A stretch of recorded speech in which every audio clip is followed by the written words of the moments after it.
বলে যায় নদীর এই কোল ভাঙে ও কোল ভাঙে, এই তো নদীর খেলা। সকাল বেলা ধনী রে তুই, ফকির সন্ধ্যা বেলা। আজকে আমি আল্লাহ তোমাকে ধনী থেকে গরিব বানিয়ে দিতে পারি। তাই একজন মানুষ হইয়া অপরজন মানুষকে তুমি ঘৃণা করিও না। মানুষ হইয়া মানুষকে ঘৃণা করতে পারে, কিন্তু আমি আল্লাহ আমি বান্দাদের অতি সুন্দর করে বানিয়েছি, মহব্বত করে বানিয়েছি। বান্দাকে আমি কালো বানিয়েছি, বান্দাকে আমি ফর্সা বানিয়েছি, বান্দাকে আমি খোড়া বানিয়েছি, বান্দাকে আমি অন্ধ বানিয়েছি, বান্দাকে আমি ঠোসা বানিয়েছি। পৃথিবীর মধ্যে যাকে যেমন করে আমি আল্লাহ বানিয়েছি, প্রত্যেকটা বান্দা যেমনই হোক না কেন আমি আল্লাহ আমার কাছে ভালো। জোরে বলেন সুবহানাল্লাহ। যেমনই হোক না কেন, কালো হোক না, থলো হোক না, ন্যাংরা খোড়া কানা কুজা যেমনই হোক না কেন আমি আল্লাহ তাকে সুন্দর করে বানিয়েছি, আমি আল্লাহ তাকে মহব্বত দিয়ে বানিয়েছি। এই জন্য প্রত্যেকটা বান্দা আমি আল্লাহ আমার কাছে ভালো। ও বাবাজি ভাইরা,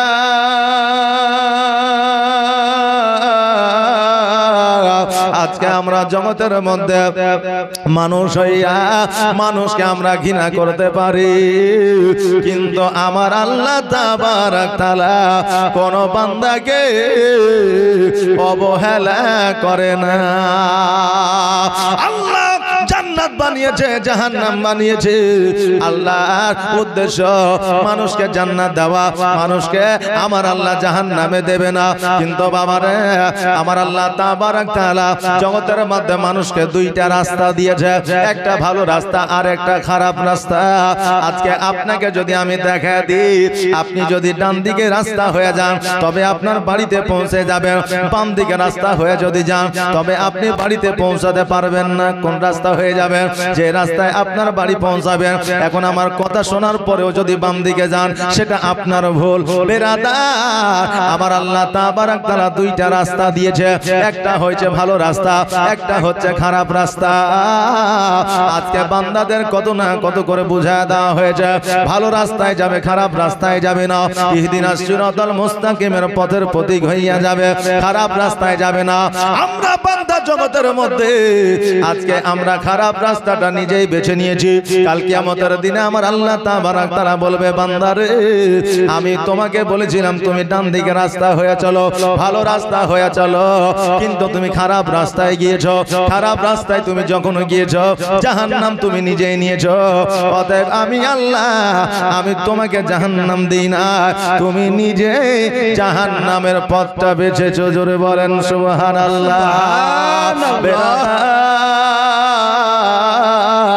আমরা জগতের মধ্যে এসেছি রে বাবা সীমিত সময়ের জন্য। কাউকে আল্লাহ কখন কতটা সময় দিয়েছে কেউ বলতে পারবে না। কেউ হয়তো 6 মাসের জন্য, কেউ হয়তো 6 দিনের জন্য, কেউ হয়তো 6 বছরের জন্য, কেউ হয়তো 60 বছরের জন্য। যাকে যতটা আমার আল্লাহ হায়াত দিয়েছে সে ততদিন পৃথিবীর মধ্যে থাকবে। এই সামান্য দিনের জন্য আমাদের মধ্যে এত লোভ লালসা, সামান্য দিনের মধ্যে, সামান্য দিনের জন্য আমাদের মধ্যে এত আত্ম অহংকার, সামান্য দিনের জন্য আজকে আমাদের মধ্যে এত নিজেদের মধ্যে বড়া। বেরাদা, আজকে লক্ষ লক্ষ টাকা খরচ করে আপনি 2 তলা 3 তলা বানাইলেন, আজকে যদি মারা যান কালকে ওই বাড়িটা আপনার নামে আর থাকবে না। আপনার যে গাড়িটা ছিল ওই গাড়িটা আপনার নামে আর থাকবে না। আপনি যখন অন্ধকার কবরে চলে যাবে আপনার পরিবর্তে ওই বাড়িতে আপনার পোতা বসবাস করবে, পোতার পোতা বসবাস করবে। সেই দিন ওই বাড়িটা আপনি কষ্ট করে বানিয়েছিলেন, ওই বাড়ির মালিককে ওই ছেলেটা চিনবে না। আর যে ছেলেটা আপনার তৈরি করা বাড়িতে থাকবে ওই ছেলেটাও আপনাকে চিনবে না। অতএব বাবারে সর্বপ্রথম আমাদের মানসিকতা ঠিক করতে হবে, তবে আমাদের আমল ঠিক হয়ে যাবে। জোরে বলেন আমিন। হে বাবা, জগতের মধ্যে কেমন করলে চলিলে, কেমন করে আমরা পথ যদি আমরা আঁকড়ে ধরি, আমাদের জীবনটা কেমন করে পরিবর্তন হবে। আসে না আসে? আজকে আমরা যখন এক জায়গা থেকে অপর জায়গায় যাই, আমরা খাবার না পাইলে আমাদের মনের মধ্যে কত না কথাবার্তা শুরু হয়ে যায়। আমরা আরামের বিছানা না পাইলে কত না কথাবার্তা শুরু হয়ে যায়। আজকে সঠিকভাবে কথাবার্তা যদি আমাদের না বলে, আমাদের মন মানসিকতা খারাপ হয়ে যায়। কিন্তু বাবারে, আমার নবী যখন ইসলামের প্রচার ও প্রসার করতে গিয়েছে, খাবার তো দূরের কথা, কাফেরেরা আমার নবীকে পাথরে আঘাত করেছে। ভালো বিছানা তো দূরের কথা, আমার নবী যে মরুভূমিতে যেন আপনার রাত্রি অতিবাহিত করেছে। আজকে ভালো কথা তো দূরের কথা, আমার নবীজিকে ওই কাফেরেরা জাদুকর বলেছে। জোরে বলেন নাউজুবিল্লাহ। আজকে যে নবী আখেরি পয়গম্বর ছিলেন, সোনা কেন মণিমুক্তা কেন, আল্লাহর কাছে যেটা চাইতেন সেটাই আমার নবী পাইতেন। কিন্তু আমার নবীজি আল্লাহর কাছে কিছু চাই না। আমার আল্লাহ বলেছে, হাবিব গো, আমার জগতের দরকার নাই, পৃথিবীর প্রয়োজন নাই। নবী গো, আপনি খুশি থাকলে, আপনি রাজি থাকলে আমি আল্লাহ রাজি হইয়া যাব। ওগো হাবিব, আপনাকে আর কষ্ট করতে হবে না, আপনি শুধুমাত্র আমার দরবারে দোয়া করে দেন, আমি দুনিয়াকে ফানাফিল্লা করে দিব, দুনিয়া আমি আর রাখবো না।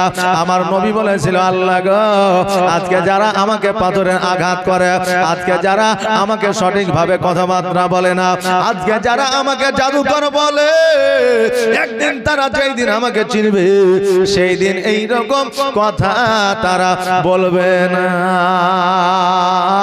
ওই নবীর উম্মত উম্মতি আমরা, আমার নবী যদি এই রকম শিক্ষা দিয়ে যায়, আমার নবী যদি এই রকম আচার আচরণ ব্যবহার দেখা যায়, আমরা নবীর উম্মত হইয়া আমাদের ব্যবহার কেমন হবে?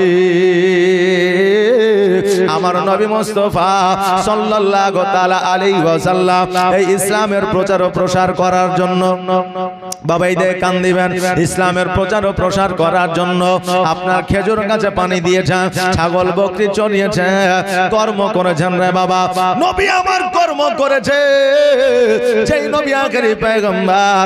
আজকে যদি আলেম ওলামা মাঠের মধ্যে যায়, হাজী যদি মাঠের মধ্যে যায়, নিজের জমিতে কাজকর্ম করে, আমরা অনেক মানুষ বলে থাকি, দেখ রে দেখ, আলেম হইয়া কাজকর্ম করতেছে, হাজী হইয়া কাজকর্ম করতেছে। আরে বাবা, হালাল কাজকর্ম করা হলো আমার নবীর সুন্নাত। জোরে বলেন সুবহানাল্লাহ।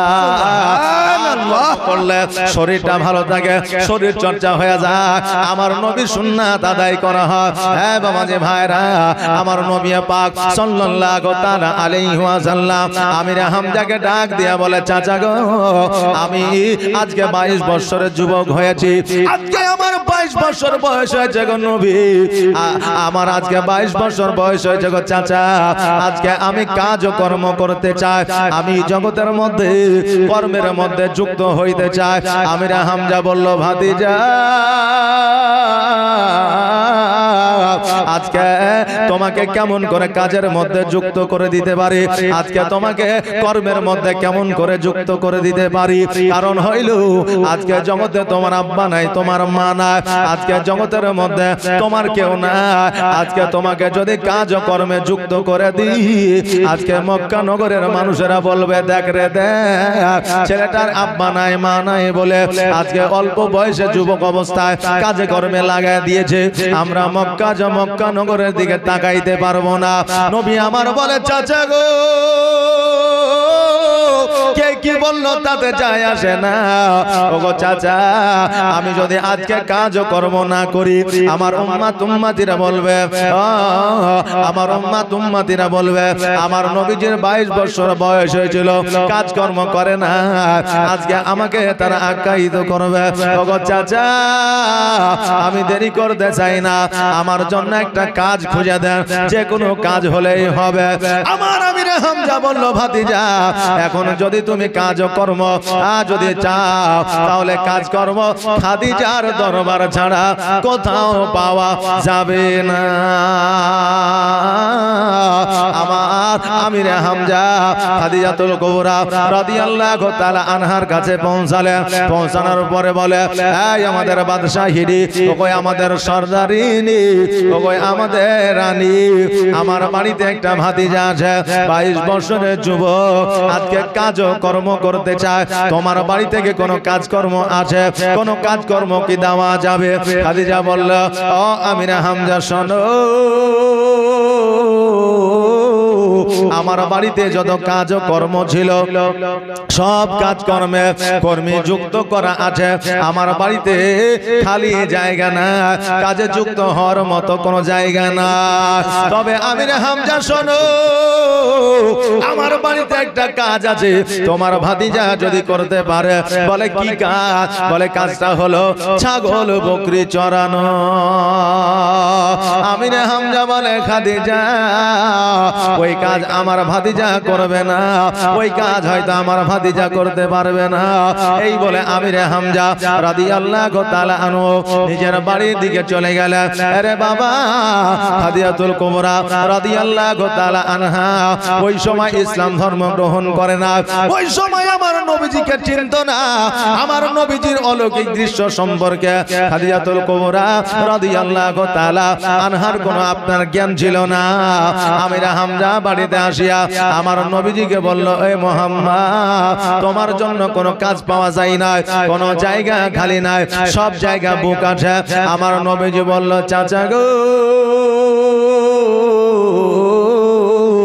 আজকে আমার মনটা বড় খারাপ হইল। চাচা গো, আমার জন্য কি একটাও কাজ পাওয়া গেল না, আমার জন্য কি একটাও কর্ম পাওয়া গেল না। আমিরে হামজা বলল ও গো ভাতিজা, একটা কাজ ও কর্ম আছে যেটা তোমার দ্বারা সম্ভব হবে না। বলে কি কাজ কর্ম? বলে কাজটা হলো এই ছাগল বকরি চড়ানো। নবী আমার বলে চাচা গো, ছাগল বকরি চড়ানো হইল তো কি হইল? হালাল কাজ হইলে চাচা, যে কাজ করতে কোন রকম ভাবে লজ্জা লাগে না। ওগো চাচা, আমাকে ছাগল বকরি চড়ানোর কাজে আমাকে আপনি যুক্ত করে দেন চাচা গো। আর দেরি করিয়েন না, দেরি করিয়েন না। সঙ্গে সঙ্গে আমিরে হামজা খাদিজাতুল কুবরা রাদিয়াল্লাহু তাআলা আনহা রাজ দরবারে আসলে। আসার পরে বললে এ খাদিজা, ওগো আমাদের বাদশাহিনী, ওগো আমাদের রানী, ওগো আমাদের সরদারিনী, আজকে আমার ভাতিজা ওই ছাগল বকরি গুলো চড়াতে চায়। আমিরে হামজা বলল যে আমার ভাতিজা ওই ছাগল বকরি গুলো চড়াতে চায়। আজকে আমার ভাতিজা নিজেই বলেছে। খাদিজা বলতেছে শোনো, ওই ছাগল বকরি গুলো 3টা রাখালে চড়াইতো, আজকে একটাও রাখাল নাই। আজকে তোমার ভাতিজা মোহাম্মদ যদি ওই ছাগল চড়াইতে যায়, শর্ত থাকবে যে ওই ছাগলের পেট যাতে একটাও খালি না থাকে এবং একটা ছাগলও যাতে কোনো জায়গা হারিয়ে না যায়। প্রত্যেকটা ছাগল আমি গন্তি করে পাঠাবো, আর গন্তি করে আবার আমি ঘরের মধ্যে ঢুকাইবো। আর একটা ছাগলও যাতে খালি পেটে না থাকে। এই শর্তে যদি রাজি হয়, আগামী কালকে থেকে তুমি কাজে যুক্ত করে দিতে পারো। আমিরে হামজা রাদিয়াল্লাহু তাআলা আনহু বাড়িতে গেলেন। যাওয়ার পরে বললেন হে ভাতিজা মুহাম্মদ, আজকে খাদিজাতুল কুবরা রাদিয়াল্লাহু তাআলা আনহা আজকে এই রকম শর্ত দিয়েছে। নবী আমার বলে চাচা গো, আজকে একটা ছাগল তো দূরের কথা, আজকে অতগুলো ছাগলের মধ্যে কোন ছাগলের পেট খালি থাকবে না, একটা ছাগলও হারাইবে না। আমি নবী আগামী কাল থেকে কাজে যুক্ত হয়ে যেতে চাই। পরের দিন আমার নবী মুস্তাফা সাল্লাল্লাহু তাআলা আলাইহি ওয়াসাল্লাম বাবারে একটা লাঠি লইয়া, একটা আশা লইয়া যেন খাদিজার রাজ দরবারে হাজির হইলে। খাদিজা বলল এ মুহাম্মদ, ছাগলগুলো লইয়া যাবা যাও, কিন্তু একটা ছাগলের পেট যেন খালি খালি না থাকে। আমার নবী বললেন, ওই আমাদের বাদশাহিনী, আমি মোহাম্মদ কথা দিলাম একটা ছাগলের পেট খালি থাকবে না। নবী আমার সমস্ত ছাগলগুলো লইয়া বন জঙ্গলের মধ্যে চলে গেল। এইদিকে খাদিজা দাসীদেরকে লইয়া বলল, এ দাসীরা শোনো রে, আজকে 3টা রাখালে ছাগলগুলো সামলাতে পারে না। আজকে মোহাম্মদ নামে একজন যুবক ছাগলগুলো বনের মধ্যে নিয়ে গেছে, চলো আমরা ছাদের উপরে যাব, আর যাওয়ার পরে ওই মোহাম্মদকে আমরা লক্ষ্য করে দেখব ছাগলগুলো কেমন করে চড়াইতে আছে। কারণ হইল এতগুলো ছাগল তার দ্বারা সম্ভব না সামলানো, অতএব আমরা দূর থেকে দেখব আর ছুটাছুটি করবে, এটা দেখে আমরা মজা নিব। ওই খাদিজা দাসীদেরকে লইয়া ছাদের উপরে যাইয়া আমার নবীজির দিকে লক্ষ্য করে দেখছে, জানো যে আমার নবীজি ছাগলগুলোকে ছেড়ে দিয়া একটা বাবলা গাছের ছায়া আমার নবীজি মাথার উপরে হাত দিয়া যেন আরাম করিতে আছে। জোরে বলেন সুবহানাল্লাহ। খাদিজা বলছে, হায় রে, এটা কেমন করে সম্ভব? এতগুলো ছাগলকে ছেড়ে দিয়েছে, ছাগলগুলো চঞ্চলতা করে না, ছাগলগুলো এক থেকে অপর জমিতে যায় না, ছাগলগুলো কোন রকমের বদমাইশি করে না। আজকে এ মোহাম্মদ আরাম করে চোখ দুটো বন্ধ করে আরাম করতেছে, এটা কেমন করে সম্ভব? কেমন করে সম্ভব? এটা তো বড় অলৌকিক দৃশ্য। খাদিজা দূর থেকে দেখে বড় অবাক হয়ে গেলে আমার নবীজি সন্ধ্যাবেলায় ছাগলগুলো চড়াইয়া যখন বাবা ছাগলগুলো আপনার ঘরের মধ্যে ঢোকায় দিতেছে, খাদিজা রাদিয়াল্লাহু তাআলা আনহা দূর থেকে লক্ষ্য করে দেখলেন যেন একটা ছাগলেরও পেট খালি নাই। নবীকে ডাক দিয়ে বলল, মুহাম্মদ আজকে কেমন করে সম্ভব হইল এতগুলো ছাগলকে একত্রিত ভাবে রাখা? আমার নবীজি বলে, ও বাদশাহিনী শোনো গো, আজকে ছাগলের সর্দারেরা আজকে তারা নিজেদের মধ্যে আলোচনা করে নিয়েছে, আজকে যারা আমাদেরকে চরণ করতে নিয়ে আসছে আজকে ও আমাদের জন্য রাখাল না, আজকে আমাদের জন্য সে কর্মী নয়, তিনি হলেন আখেরি পয়গম্বর মুহাম্মদুর রাসূলুল্লাহ সাল্লাল্লাহু তাআলা আলাইহি ওয়াসাল্লাম। আজকে যদি উনাকে আমরা পেরেশানি করি, আমরা কাল কিয়ামতের দিনে জবাব দিতে পারবো না। হালিমা বলল, সেটা বুঝলাম, তবে বাবলা গাছের নিচে যখন তুমি হাতের উপরে মাথা দিয়ে শুয়েছিলে একটা সাপে ফনা তুলেছিল তোমাকে দংশন করে নিবে বলে আমি সৈন্য পাঠিয়েছিলাম, কিন্তু যাওয়ার পরে দেখা গেল সাপ নাই, তুমি তাদেরকে পাঠিয়ে দিলে, কারণটা বুঝলাম না। নবী আমার বলে, শোনো গো, আমি যখন বাবলা গাছের নিচে আরাম করতেছিলাম একটা রৌদ্রের আলো আমার মুখের উপরে পড়তেছিল, ওই সাপটা ফনা তুলেছিল আমাকে দংশন করার জন্য নয়, আমাকে ছবল দেওয়ার জন্য নয়, ফনা তুলেছিল ওই সূর্যের আলোটা আড়াল করে আমার মুখটাতে ছেওয়া দিতেছিল। জোরে বলেন সুবহানাল্লাহ। গেছে ছায়া করে মোর নবীজির মাথাতে, জোরে বলেন সুবহানাল্লাহ। গেছে ছায়া করে মোর নবীজির মাথাতে, সাপ এসে হাওয়া করে দয়ার নবীর গায়েতে। মেঘ এসে ছায়া করে মোর নবীজির মাথাতে, সাপ এসে হাওয়া করে দয়ার নবীর গায়েতে। তাকিয়ে দেখেন দয়ার নবী, তাকিয়ে দেখেন দয়ার নবী, রহমতের খাজানা, দিন দুনিয়ার বাদশা সেজে তাজদারে মদিনা। তাই হালিমা তোমার কোলে কে এসেছে দেখো না, তাই হালিমা তোমার কোলে কে এসেছে দেখো না, দিন দুনিয়ার বাদশা সেজে তাজদারে মদিনা। মরুভূমির গরম বালি নরম পায়ে হাত বোলায়, আর সূর্য এসে উকি মেরে মুখ দেখে তার লজ্জা পায়। মরুভূমির গরম বালি নরম পায়ে হাত বোলায়, আর সূর্য এসে উকি মেরে মুখ দেখে তার লজ্জা পায়। চাঁদের মতো চাঁদ পেয়ে, চাঁদের মতো চাঁদ পেয়ে আর আমি না রইলে না, দিন দুনিয়ার বাদশা সেজে তাজদারে মদিনা। তাই হালিমা তোমার কোলে, তাই হালিমা তোমার কোলে বলে কে এসেছে দেখো না, দিন দুনিয়ার বাদশা সেজে তাজদারে মদিনা। ও বাবা দে ভাইরা,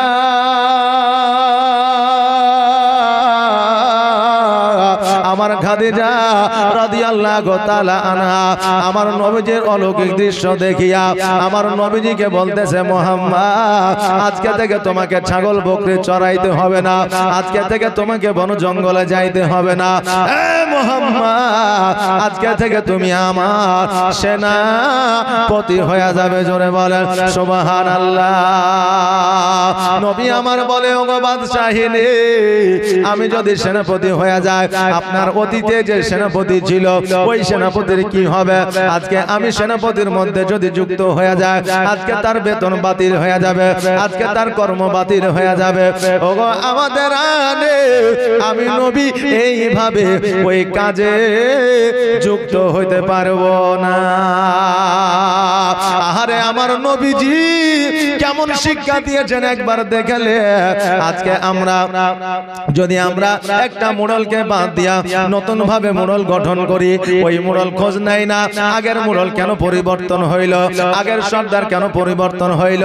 একটা মসজিদের ইমাম যখন পরিবর্তন হয়ে যায়, পরবর্তীতে আরেকটা ইমাম যখন যুক্ত হয়, ওই ইমাম খোঁজ নেয় না কেন ইমাম পরিবর্তন করা হলো, দোষটা তার কি ছিল, আসলে তার বেতন স্যালারি কত ছিল, এই রকম খোঁজ খবর নিই না।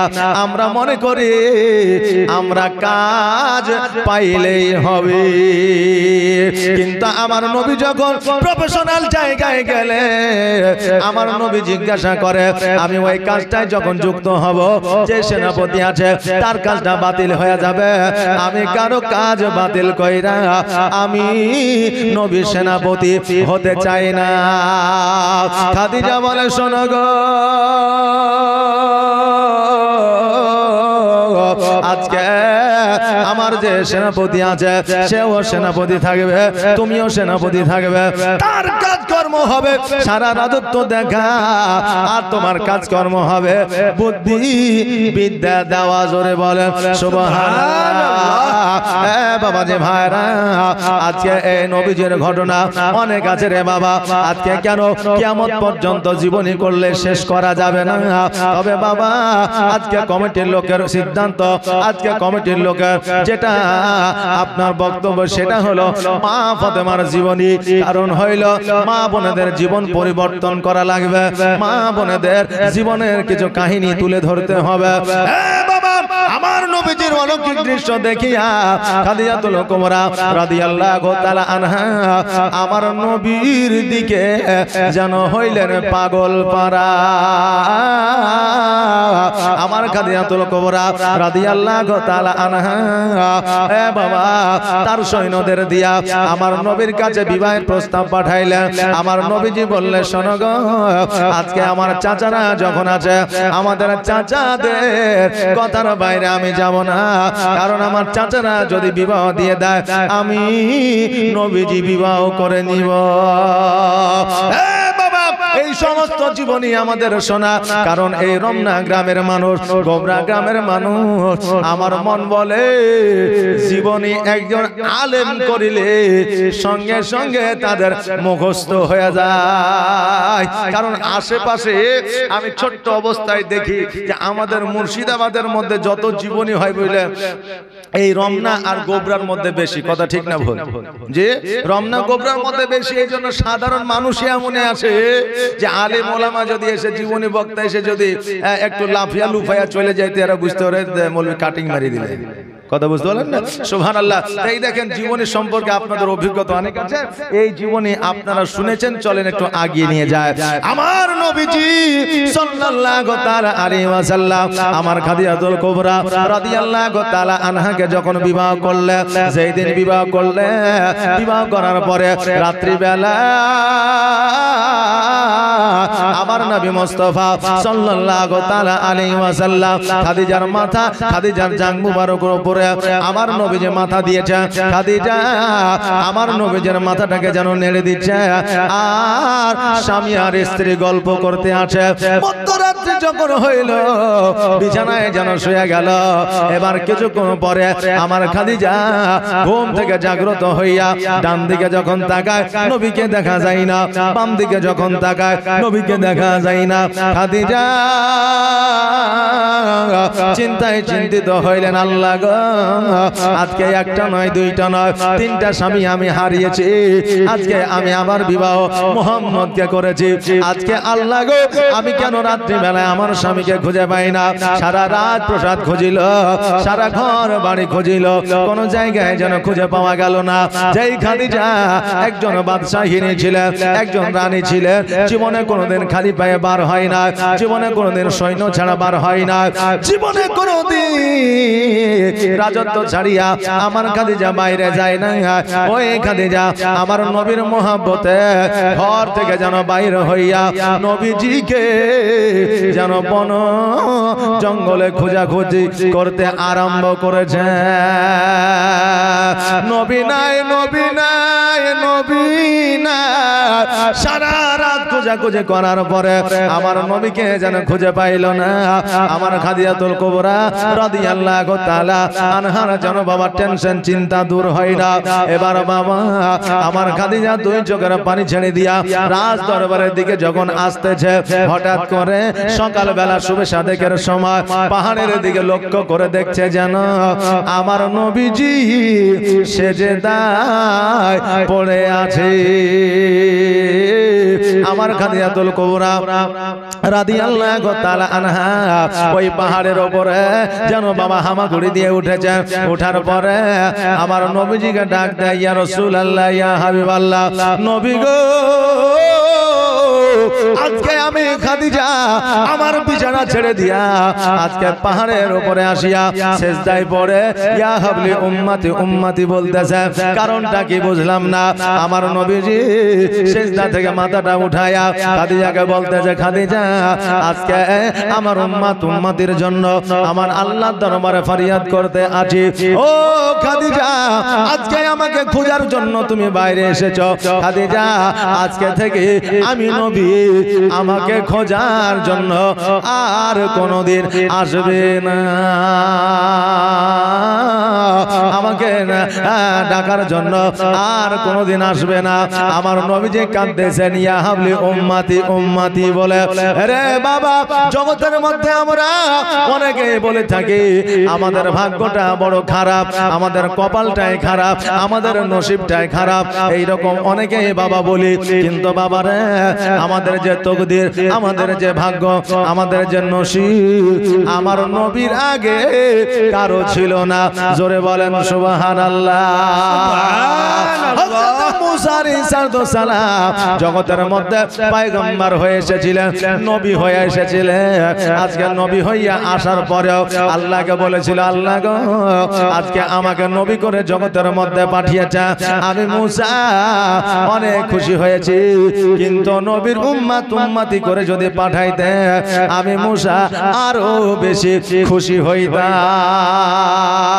একজন আল্লাহর পয়গম্বর যদি নবীজির উম্মত হতে চায়, আজকে আমরা নবীর উম্মত হতে পেরেছি, এর চাইতে আর কি ভাগ্য আমাদের লাগবে। নবীর উম্মত হতে পেরেছি, এটাই আমাদের সব চাইতে বড় ভাগ্য। এর চাইতে বড় ভাগ্য আর কারো হতে পারে না। আমার নবীজি বললেন, খাদিজা, যাও যাও যাও, বাড়ির দিকে যাও। আমার খাদিজা যখন বাবা দমদা ঈমান হইলা, আমার খাদিজা বলতেছে, ইয়া রাসূলুল্লাহ, ইয়া হাবিবাল্লাহ, নবী গো, আমি যখন পাহাড়ের উপরে হামাগুড়ি দিয়ে উঠেছি, আমার হাঁটু আর কহিনাগুলো ক্ষত বিক্ষত হয়ে গেছে। নবী আমার বললেন, কোন জায়গা? খাদিজা যেন আপনার হাঁটুটা দেখাইলো আর কহিনাটা দেখাইলো। আমার নবীজি যেন বাবা থুতু মুবারক লাগায়া দিল। খাদিজা খোদার কসম করে বলেছিল, আমার নবী যখন থুতু মুবারক আমার ক্ষত বিক্ষত জায়গায় লাগিয়ে দিয়েছিল, ওই জায়গাগুলো ক্ষত বিক্ষত থাকা তো দূরের কথা, কথা একটু দাগ পর্যন্ত ছিল না। জোরে বলা যাবে না সুবহানাল্লাহ। আল্লাহর নবী আনুরে নবী গো আপনি নবী আমার আজীবনের জীবন। আল্লাহর নবী নূরে নবী গো আপনি নবী আমার আজীবনের জীবন। আপনি আমার জীবন সাথী অন্ধকার কবরের বাতি। আপনি আমার জীবন সাথী অন্ধকার কবরের বাতি। আপনি নবী আমার নির্জনের একজন। আল্লাহর নবী নূরে নবী গো আপনি নবী আমার আজীবনের জীবন। আপনি আমার জীবন সাথী অন্ধকার কবরের বাতি। আপনি নবী আমার নির্জনের একজন। আল্লাহর নবী নূরে নবী গো আপনি নবী আমার জীবনের জীবন। আর দেখে আপনার মহজেজা ভাগবতী খাদিজা। আর দেখে আপনার মহজেজা ভাগবতী খাদিজা। সপে দিল নবী আজীবন আর যৌবন। আল্লাহর নবী নূরে নবী গো আপনি নবী আমার আজীবনের জীবন। আল্লাহর নবী নূরে নবী গো আপনি নবী আমার আজীবনের জীবন। আল্লাহুম্মা সাল্লি سيدنا مولانا محمد وعلى آله سيدنا مولانا محمد ও বেরাদার আমার খাদিজাতুল কুবরা রাদিয়াল্লাহু তাআলা আনহা ওই পাহাড় থেকে যেন রাজ দরবারের দিকে চলে আসলে। আমার নবীজি সকাল বেলা ওই পাহাড় থেকে যেন আমার খাদিজা রাজ দরবারের দিকে আসতেছে। মক্কা নগরের মানুষেরা বলতেছে দেখ রে দেখ আজকে যেই নবীর আব্বা ছিল না আমা ছিল না আজকে ওই মুহাম্মদ আজকে খাদিজাকে বিবাহ করে সমস্ত রাজত্বের মালিকানা আনিয়াছে। আমার নবী যখন এই কথা শুনলেন রে বাবা আমার নবীজির দুই চোখ দিয়ে যেন অশ্রু ঝরে যায়। আমার নবী বলতেছে আল্লাহ গো আজকে যদি আমার দাদা আব্দুল মুত্তালিব বেঁচে থাকতো আজকে মক্কা নগরের মানুষেরা এই কথা বলতে পারতো না। আজকে যদি আমার মা বেঁচে থাকতো আজকে মক্কা নগরের মানুষেরা এই কথা বলতে পারতো না। আজকে যদি আমার আব্বা বেঁচে থাকতো আজকে মক্কা নগরের মানুষেরা এই কথা বলতে পারতো না।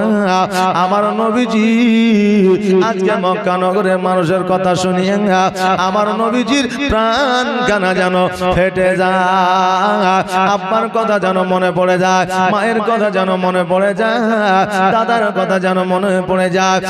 বাবা আজকে এতিমরা রাস্তাঘাটে পথে যখন চলাফেরা করবে এতিমের গায়ে যদি কেউ হাত দিয়ে দেয়, এতিমকে যদি কেউ গালিগালাজ দিয়ে দেয়, এতিমকে যদি কেউ দুরকম কথা বলে দেয় ওই এতিমের সব চাইতে আগে কথা মনে পড়ে তার পিতা ও মাতা। জোরে বলুন সুবহানাল্লাহ। আমার নবীজি মনটা বড় খারাপ করে খাদিজার দরবারের দিকে যেন আপনার অগ্রসর হইলে একটা ঘরের মধ্যে যাইয়া আমার নবী যেন অঝর নয়নে কান্না করতে আছে। খাদিজা আমার নবীজির কাছে যাইয়া বলতেছে ইয়া রাসূলুল্লাহ ইয়া হাবিবাল্লাহ আল্লাহ নবী গো আজকে আপনি এইভাবে কেন কান্না করে আপনার চোখে কেন পানি গো নবী আজকে আপনার চোখে পানি দেখলে আমি খাদিজা থাকতে পারি না আমিও কান্না করতে আরম্ভ করে দিই ও গো নবীজি আপনার চোখে কেন পানি আপনি কেন কান্না করেন গো ইয়া রাসূলুল্লাহ আমার নবীজি বলতেছে খাদিজা আজকে আমার মাকে বড় মনে পড়ে রে আজকে আমার আব্বাকে বড় মনে পড়ে আজকে ওই আমার দাদাকে মনে পড়ে খাদিজা আমি যখন তোমাকে বিবাহ করেছিলাম তিনটা শর্ত দিয়েছিলাম এক নম্বর শর্ত হইল তোমার রাজত্ব দান করে দিতে হবে দ্বিতীয় নম্বর শর্ত ছিল আমি একটা কাপড় দিব ওটাই পরিধান করতে হবে তৃতীয় নম্বর শর্ত হইল এক সপ্তাহ ধরে অনাহারে থাকিলে একটা খেজুর খাইতে বসলে ফকির যদি চলে আসে নিজে না খাইয়া ফকিরকে দিয়া দিতে হবে ও খাদিজা শোনো রে আজকে মক্কা নগরের মানুষেরা বলতেছে যে আমি নাকি তোমার মালিকানা নিয়েছি রাজত্ব নিয়েছি খাদিজা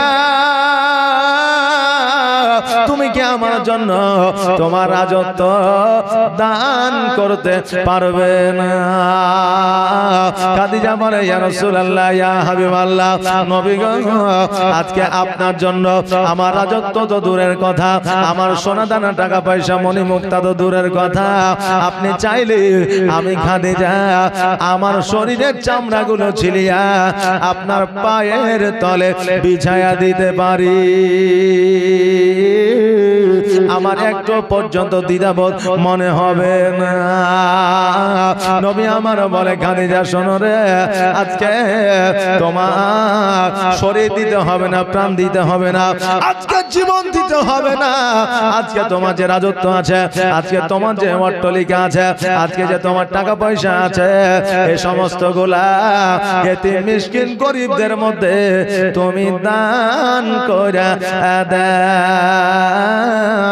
আমার খাদিজাতুল কুবরা রাদিয়াল্লাহু তাআলা আনহা বললে ইয়া রাসূলুল্লাহ ইয়া হাবিবাল্লাহ নবী গো আপনি চাইলে আমার সম্পদ তো দূরের কথা আমি সব কিছু দিতে রাজি আছি জোরে বলেন সুবহানাল্লাহ নবীর প্রেমে যারা পাগল হয়ে যায় নবীর ইশকে যারা দিওয়ানা হয়ে যায় তাদের না সম্পদের দিকে চাহিদা থাকে তাদের না টাকা পয়সার দিকে চাহিদা থাকে তাদের না জমি জায়গার দিকে চাহিদা থাকে কারণ নবীর প্রেমে পাগল হইলে তারা ওই আখিরাতের বাজার একত্রিত করে না নবীর প্রেমে পাগল হইলে নবীর প্রেমে পাগল হইলে আমার আল্লাহ তাআলা খুশি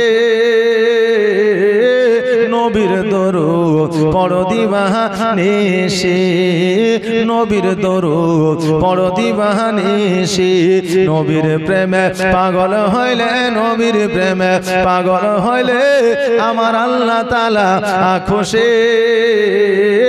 নবীর দরুদ পড়ো দিবানিশি নবীর দরুদ পড়ো দিবানিশি ও কি নবীর প্রেমে পাগল হইলে আমার আল্লাহ তাআলার দিদার মিলে গো থাকো যদি যদ বাহালে থাকো যদি আজদ বাহালে হইয়া প্রেম ও দাসী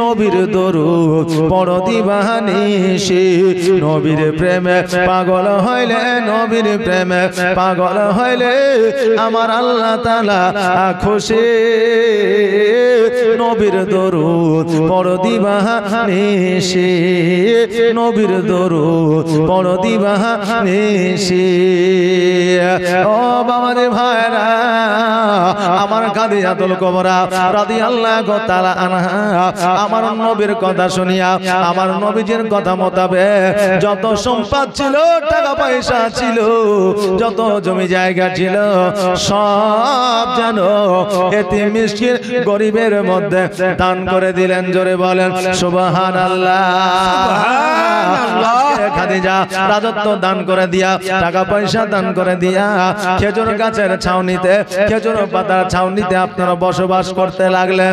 মদিনার ইমাম লিপিবদ্ধ করেছে, কিতাবের মধ্যে লিখে দিয়েছে, আমার খাদিজাতুল কুবরা রাদিয়াল্লাহু তাআলা আনহা খেজুর গাছের ছাল দিয়ে আপনার বিছানা বানিয়েছিলেন। খেজুর গাছের ছাল দিয়া আমার খাদিজাতুল কুবরা রাদিয়াল্লাহু তাআলা আনহা বালিশ বানিয়েছে, আর ওই বালিশে আরামদায়ক ভাবে রাত্রি বেলা ঘুম আপনার গিয়েছেন। বাবারে, আজকে আমাদের ঘরের মধ্যে তোষক আছে, কত রকমের গদি আছে, তবু আরামের ঘুম আমাদের হয় না। নবী আমার বলতে যে খাদিজা, আজকে তোমার আব্বার অট্টালিকাতে যে শান্তি যে সুখ তুমি পেয়েছ, আজকে আমি নবীজি আমার হয়তো জীর্ণ কুটিরে সেই সুখ সেই শান্তি পাও না। খাদিজা বলে, নবী গো, ওই রকম কথা বলিয়া আমাকে লজ্জিত করবেন না, কারণ আমার আব্বা জানের অট্টালিকায় আমি যে সুখ ও শান্তি পেয়েছি, আজকে আপনার এই জীর্ণ কুটিরে তার চাইতে হাজার গুণ বেশি শান্তি পাই। জোরে বলেন সুবহানাল্লাহ। স্বামী স্ত্রীর মধ্যে মহব্বত থাকিলে, স্বামী স্ত্রীর মধ্যে প্রেম থাকিলে বাড়ির দরকার হয় না, গাড়ির প্রয়োজন হয় না, অট্টালিকার দরকার হয় না রে বাবা, গাছের তলাতে বসবাস করা যায়। তবে বাবা বর্তমানে প্রেম ও ভালোবাসা, বাবারে অভাব যখন এসে দরওয়াজায় দাঁড়ায়, ভালোবাসা মোদের জানালা দিয়ে পালায়। বর্তমানে ভালোবাসা আমাদের এই অবস্থা। আমার নবীজি খাদিজাতুল কুবরা রাদিয়াল্লাহু তাআলা আনহাকে বললে, ও খাদিজা, আমি ইসলামের প্রচার ও প্রসারে যাব, তুমি রান্না বান্না করবে। আমার খাদিজা বললে, ইয়া রাসূলুল্লাহ, ইয়া হাবিবাল্লাহ, নবী গো, আপনি ইসলামের প্রচার ও প্রচার করে আসবেন, আমি রান্না করে রাখবো। নবী আমার ইসলামের প্রচারে গেলেন, ফিরে আসার পরে দেখছে যেন খাদিজার এখনো পর্যন্ত রান্না হয় না। আমাদের মতো মানুষ হইলে বলতাম, বিবি রে, আজকে এতক্ষণ পর্যন্ত তোমার রান্না কেন হয় না? কি এমন করতেছিলা, কি এমন কাজে যুক্ত ছিলা? আমরা হইলে এই রকম কথা বলতাম, কিন্তু আমার নবীজি বলতে যে, খাদিজা, এসরে এখনো পর্যন্ত যেহেতু তোমার রান্না হয় না, সেহেতু আমি তোমার সঙ্গ দিয়া, তোমাকে সহযোগিতা করিয়া আমিও রান্না করতে চাই। খাদিজার সঙ্গী হইয়া আমার নবীজি যেন বাবা রান্নায় সহযোগিতা করতে আছে। আজকে বিবিদের কাজে সহযোগিতা করা স্বামীদের জন্য আমার নবীর হলো সুন্নাত। আজকে আলেম ওলামা হাজী সাহেবরা যদি বিবিদের কাজে সহযোগিতা করে, সাধারণ মানুষ যদি দেখে বলবে, দেখ মৌলবি হাজী বিবির গোলাম হয়েছে। বলবে কি বলবে না যে বিবির গোলাম হয়েছে? কিন্তু বাবারে, বিবিদের কাজে সহযোগিতা করা আমার নবীজির সুন্নাত। তবে মা বোনদের বলবো, আগামী কালকে যে স্বামীকে বলিয়েন না, মৌলবি বললো যে বিবিদের কাজ করা হলো সুন্নাত, তো চলেন সকালবেলা, ঠান্ডা দিন আমি তো থালি হাঁড়ি মাজতে পারছি না, তো থালি হাঁড়িটা একটু মাজা দেন। যে এই কথা যেন বলিয়েন না, কারণ স্বামীদের অর্ডার করা যাবে না। স্বামী যদি নিজ ইচ্ছায় তোমার কাজ করে দেয়, তবে ওটাই হবে আমার নবীজির সুন্নাত। জোরে বলেন সুবহানাল্লাহ। আমার নবীজি বলে, খাদিজা, এসো এসো, আমি তোমার কাজে সহযোগিতা করে দিই। আমার নবী মুস্তাফা সাল্লাল্লাহু তাআলা আলাইহি ওয়াসাল্লাম যেন বাবা খাদিজার কাজে সহযোগিতা করলে, রান্না বান্না একত্রিত ভাবে করলে, স্বামী আর স্ত্রী দুইজনে মিলিয়া একসঙ্গে বসিয়া যেন খাওয়া দাওয়া করতেছে। আমার নবীজি বলতে যে, খাদিজা, আজকে জীবনে তুমি রান্না বান্না করো না, জীবনে কোনোদিন আগুনের কাছে যাও না, জীবনে কোনোদিন তুমি সবজি রান্না করো না। আজকে যখন তুমি রান্নাটা করেছো, ও বিবি রে, তোমার রান্নাটা আলহামদুলিল্লাহ অতি সুন্দর হয়েছে। আমার নবীজি বলেছে, উম্মত রে, আজকে তোমার বিবিরা যখন তোমাদের জন্য খাবার তৈরি করে দেবে, ওই খাবারটা যদি একটু খারাপ হয়, ওই খাবারের প্রশংসা তুমি করবে, তোমার বিবি খুশি হয়ে যাবে। বিবিরা যখন পোশাক আশাক পরবে, ওই পোশাকের প্রশংসা করবে, তোমার বিবিরা খুশি হয়ে যাবে। আমার নবী বলেছে, উম্মত রে, আজকে তোমার বিবিরা তোমাদের জন্য যদি স্পেশাল করে কিছু রান্না করে ওই খাবারের প্রশংসা করবে, দেখবে বিবিরা খুশি হয়ে যাবে। বিবিদের রান্নার প্রশংসা করা আমার নবীজির সুন্নাত। এক জায়গায় ওয়াজ করেছিলাম বাবা যে বিবিদের রান্নার প্রশংসা করা হলো নবীর সুন্নাত, বিবিরা খুশি হয়ে যায়। তো এক যুবক বললেন 5 বছর বিয়ে হয়েছে, বাড়িতে গেছে, জালসার শেষে রাত্রিবেলায় খেতে বসেছে, এখনো চিন্তা করছে মৌলবি তো বললো যে খাবারের প্রশংসা করলে বিবি খুশি হয়ে যায়, তা আমি একবার প্রশংসাটা করে দেখি। এখন বিবিকে বলছে, বিবি রে আজকে তরকারিটা খুব সুন্দর হয়েছে, খুব বিউটিফুল, হ্যাঁ খুব ভেরি নাইস, খুব সুন্দর হয়েছে। তো এখন বিবি খুশি না হইয়া মুখটাকে বেজার করে বসে আছে। তো এখন স্বামী বলছে, বিবি রে আজকে আলিম মাওলানা বললো যে প্রশংসা করলে নাকি খুশি হয়ে যায়, তো তোর মুখটা বেজার হয়ে গেল কেন? তো এখন বিবি বলছে, বেজার হবে না, 5 বছর ধরে তোমাকে রান্না করে খাওয়াচ্ছি, একদিন আমার সবজি তুমি নাম করনি, আর যেই পাশের বাড়ি থেকে তরকারিটা নিয়ে এসেছি অমনি বলছো যে সবজিটা খুব ভালো হয়েছে, তা আমার খুশি হবে না দুঃখ হবে? তাই দুঃখতে আমি মনটা ভারী করে আছি। বাবা আজকে জালসা শোনার পরে বাড়িতে গিয়ে ট্রাই করবেন না, আগে চিন্তা ভাবনা করে তারপরে ট্রাই করবেন, কারণ এখন আমার মা বোনেরাও চালাক হয়েছে, কথা বুঝলেন না? এখন আমার মা বোনেরা চালাক হয়েছে। আমার বাবা যে ভাইরা, আমার খাদিজাতুল কুবরা রাদিয়াল্লাহু তাআলা আনহা আমার নবীজির সঙ্গে জীবন যাপন শুরু করে দিলেন। আমার নবীজির সন্তানদের মধ্যে একজন ছিল জান্নাতের রানী, জান্নাতের সরদারিনী, যার নাম ছিল ফাতেমাতুজ জোহরা রাদিয়াল্লাহু তাআলা আনহা। উনি যেদিন বাবা জগতের মধ্যে আসলে, আসার পরে আমার মা ফাতেমাতুজ জোহরা রাদিয়াল্লাহু তাআলা আনহা জানো বাবা মুখের উপরে হাত দুখানা দিয়া আছে। আমার খাদিজাতুল কুবরা রাদিয়াল্লাহু তাআলা আনহা হাত দুখানাকে যেন সরায় দেয়। আমার খাদিজা মনে করতে আছে মুখের উপরে যখন হাত দিয়েছে হয়তো নিঃশ্বাসটা বন্ধ হয়ে যেতে পারে, অক্সিজেনটা বন্ধ হয়ে যেতে পারে, এই জন্য হাতটাকে সরায় দিতেছে। আমার নবীজি বলতেছে, খাদিজা তুমি আমার ফাতেমার হাতটাকে সরায় দিও না রে, এই জন্য সরায় দিও না, কারণ আমার ফাতেমা মুখের মধ্যে হাত দেয় অক্সিজেন বন্ধ করানোর জন্য নয়, নিঃশ্বাস বন্ধ করার জন্য নয়, মুখের মধ্যে হাত দেয় আমার ফাতেমা পর্দা করার জন্য। জোরে বলেন সুবহানাল্লাহ। যেই ফাতেমা রাদিয়াল্লাহু তাআলা আনহা জগতের মধ্যে আসার পরে নিজের হাত দিয়ে নিজের মুখটাকে ঢেকে রেখেছিলেন, যে নিজের হাত দিয়ে পর্দা করেছিলেন, আজকে বাবারে আমাদের মধ্যে ওই রকম পর্দা আর নাই। আমাদের মা বোনেরা যুবক হয়েছে, আমাদের মা বোনেরা যুবতী হয়েছে, বড় হয়েছে, তবুও পর্দা রাখে না। আরে আমার বাবাজি ভাইরা, আমার মা ফাতেমাতুজ জোহরা রাদিয়াল্লাহু তাআলা আনহা ছোট থেকে বড় পর্দাশীল আপনার ছিলেন। এই জন্য আমার নবী মুস্তাফা সাল্লাল্লাহু তাআলা আলাইহি ওয়াসাল্লাম আমার ফাতেমাকে মা বলে আখ্যায়িত করেছিলেন। জোরে বলেন সুবহানাল্লাহ। ওই ফাতেমাতুজ জোহরা রাদিয়াল্লাহু তাআলা আনহা আস্তে আস্তে বাবা বড় হইতে লাগলেন। সবচাইতে বড় গুরুত্ব আমার ফাতেমা দিতেন আমার নবীজিকে। আমার নবীজি কখন আসবে, আমার নবীজি কখন খাইবে, আমার নবীজি কখন গোসল করবে, এই খেয়ালটা আমার ফাতেমাতুজ জোহরা রাদিয়াল্লাহু তাআলা আনহা বেশি বেশি করে করতে। একজন মা সন্তানের যেমন খেয়াল রাখতো, আমার ফাতেমাতুজ জোহরা রাদিয়াল্লাহু তাআলা আনহা আমার নবীজির সেই রকম ভাবে খেয়াল রাখতেন। জোরে বলেন সুবহানাল্লাহ। এ বাবারা, আজও পর্যন্ত আমার আপনারও কন্যা আছে, দেখবে এমনও কন্যা আছে যেই কন্যারা বাপের অতি সেবা যত্ন করে না, করে না, দেখবেন সেবা যত্ন করে। আমার নবীজি ফাতেমার সেবা যত্ন দেখি আমার নবীজি বলেছিল, আমার মা আমিনা আমাকে যে স্নেহ মায়া মমতা ভালোবাসা দিয়েছিল ফাতেমারে, আজকে সেটা তোমার কাছে যেন পাওয়া যায়।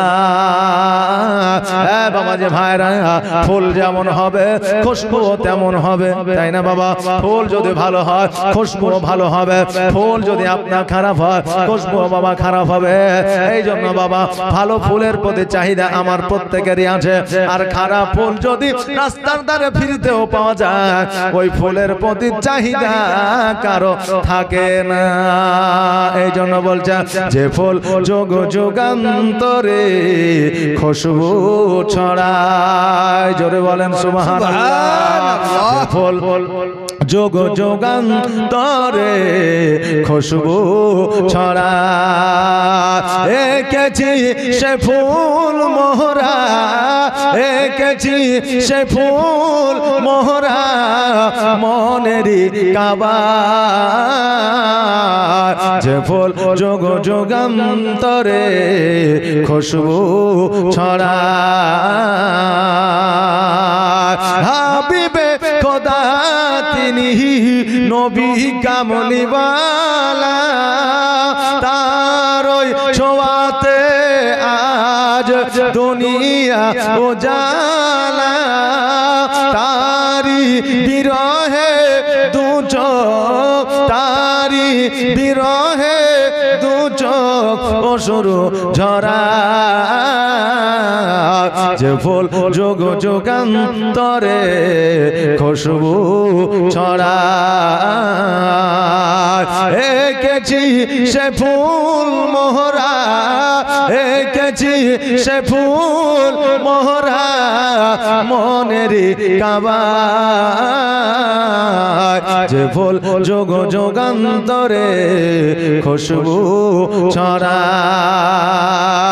যার নাত পেশ করে খুদ খোদা তাআলা, কবি আর কবি গাতে শত সুরের মালা, তার প্রেমে পাগল আমি, তার প্রেমে পাগল আমি কেঁদে যে বেড়াই, যে ফুল যোগ যুগান্তরে খুশবু ছড়ায়, যে ফুল যোগ যুগান্তরে খুশবু ছড়ায়, এঁকেছি সে ফুল মোহরা, এঁকেছি সে ফুল মোহরা মনেরই কাবা, যে ফুল যোগ যুগান্তরে খুশবু ছড়ায়।